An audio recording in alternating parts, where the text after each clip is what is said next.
Kuni wayituu YouTube'dha. Har'a sagantaa bareeda tokko isinii qabadhee dhufee jira. Sagantaan isinii qabadhee dhufes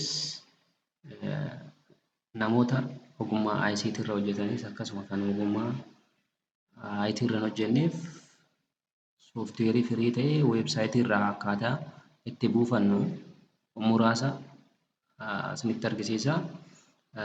Kanaaf YouTube'ii keenya kana like, subscribe gochuu hin dagatinaa. Akkasuma koomentii yoo qabaattan koomentii seekshinii irratti nuuf barreessaa. Kallattumaan gara weebsaayitii firii ta'an kanatti darbinaa jechuudha.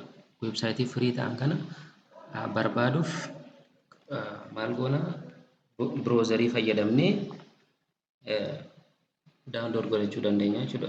Fakkeenyaaf kana nama isinitti argisiisu Chrome irratti file hippo jedhamu asuma yoggaa barreessitan filehippo.com weebsaayitii baay'ee firii sooftiweeriiwwan barbaanne salphaatti buufachuuf kan nu fayyadudha jechuudha. Isa kana yoon jedhu maalidha weebsaayitiin kuni desktop applications ni qaba, kan graphicsii akkaataa nuti itti barbaanne saniin asirraa argachuu dandeenya. Fakkeenyaaf akkuma amma asirraa ilaaltan kanarratti kaataagoriidhaan taa'ee jira, biroozarii jira. Biroozarii yoo jennu fakkeenyaaf akkan amma irratti isinitti argisiisa kun Chromeedha. Chrome kana as keessaa fakkeenya yoo ilaalan gosoota baay'ee jiran jechuudha web biroozarii. Fakkeenyaaf Avast Secure Browser jira, Google Chrome jira, Mozilla AVG Secure Browser jira, Google Chrome for Work 64-bit jira, Opera Browser. Kana hunda isaanii download batanii kana irratti kilik gochuun sooftiweeriin kun biroozarii sanarra weebsaayitii sanarra download ta'ee sana booddee download kan ta'e immoo kompiitara barbaanne irratti fe'achuu ni dandeenya jechuudha. Kuni biroozarii kaataagoriidha jechuudha. Desktop kaataagorii geemii, leejarii, personalization, social and messaging, system timing, utility kan kana keessatti qabatee jira jechuudha. Inni kan biraa popular jedhee immoo yeroo baay'ee kan popular ta'anii isaas akka kaataagorii tokkootti teechisee jira. Isaan sana download godhachuu ni dandeessu. Inni biraa asirratti akkuma ilaaltan window kan jedhu windowdhaaf jechuudha. Window 10, window 7 kana window operating systemidhaaf karaa barbaanneen download goonee itti fayyadamuu ni dandeenya jechuudha. Inni kan biraa Get onto PC weebsaayitiidha jechuudha. Get into pc.com weebsaayitiin kunis weebsaayitii baay'ee hedduu namatti tolu sooftiweeriiwwan barbaannu karaa akka ammaa kana firii waan ta'eef buufachuu achirraa ni dandeenya jechuudha. Kana fakkaata jechuudha. Fakkeenyaa akkuma ilaaltan kanarratti kun hoomedha. Hoome irratti ordinariidhaan kan taa'anii jiranidha. Sooftiweer kaataagorii batanii kana yoo kilik goonu immoo kaataagorii isaatiin ni arganna.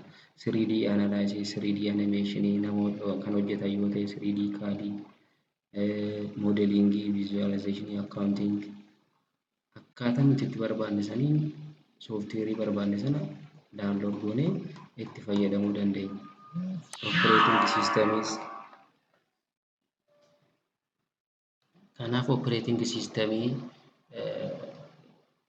buufachuu yoo barbaanne asirra gallee buusuu ni dandeenya jechuudha. Salphumatti hundeetiin Oktoobarii 2022 kan bahe Windows 8.1, Windows 7, Microsoft Windows Server 2022 kan Seepteembara keessa bahe.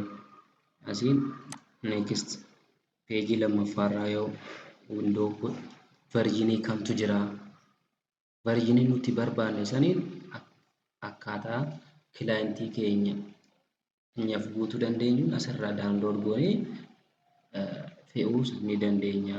Operating system software biraas kana fakkaata jechuudha. Graphics design kan hojjetan yoo jiraate fakkeenyaaf graphics designiidhaaf softwareewwan tajaajilan kan kana fakkaatu jechuudha. Adobe InDesign fakkeenyaaf Core Hydro Graphics fakkeenya ishiin kun baay'ee softwareii namatti tolanidha jechuudha dizaayinii hojjechuuf. Adobe Premium illee hin jira. Multimedia wal qabatee hundi isaa developmentiidha. Fakkeenyaaf software developmentiin wal qabatee maashinaan kan wal qabatee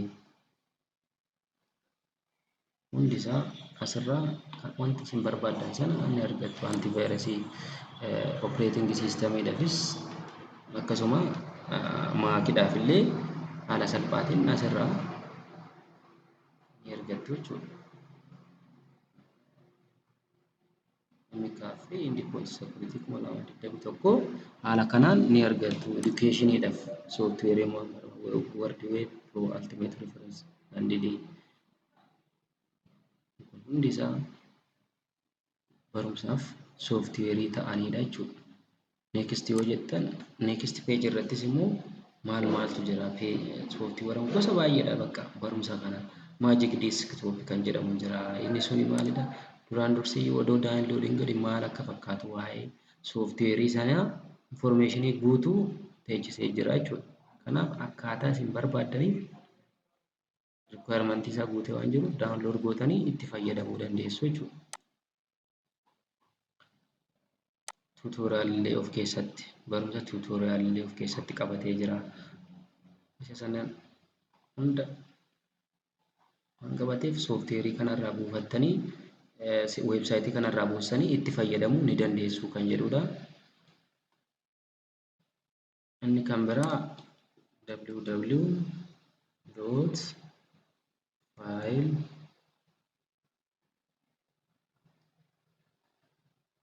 www.filehorse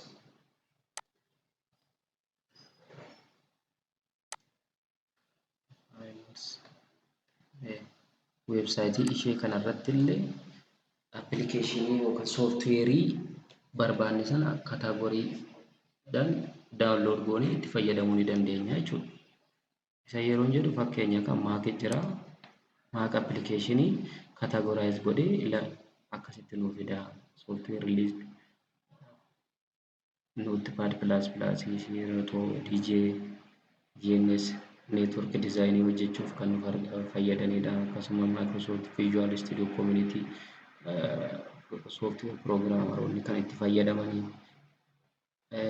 Asirraan jalatti browser and plugins jedhee kaataagoriidhaan teechisee anti-swapper kan wal qabate antivaayirasiidhaan wal qabate pileeroota adda addaa wal qabate MP3 and audio messaging and chatting antivaayirasii wal qabate hundi isaa as keessa jiru. Viidiyoo sooftiweerii Filmora fakkeenyaaf Filmora baay'ee viidiyoo editingiidhaaf baay'ee jaalatamaadha. Isa sanallee asii daawunlood goonee itti fayyadamuu dandeenya. Itti deebinee get into PC keessaa Filmora jennee search odoo goone amma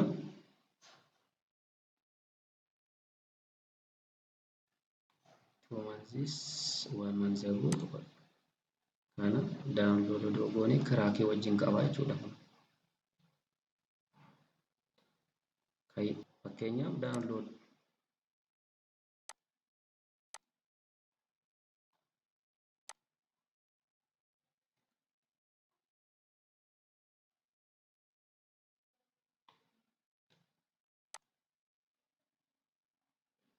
sooftiweerii sana daawunlood gootanii erga raawwattanii booddee asirratti paaswordii isaa teechisee jira. Verjiniin isaa 11.7.3 kanaaf isa sana adda fo'achuun baay'ee barbaachisaadha jechuudha. Kanaaf haala kanaan sooftiweeriiwwan nuti barbaannu daawunlood gochuun itti fayyadamuu dandeenya. Filmoraa fi viidiyoo editingii sooftiweer inistool gochuuf viidiyoo itti aanutti isiniif qopheesseen dhufa. Kanaaf hanga viidiyoo itti aanu wal argutti nagaan nuuf tura. Galatoomaa. Wal arginaa. Baay'ee baay'ee. Ciao.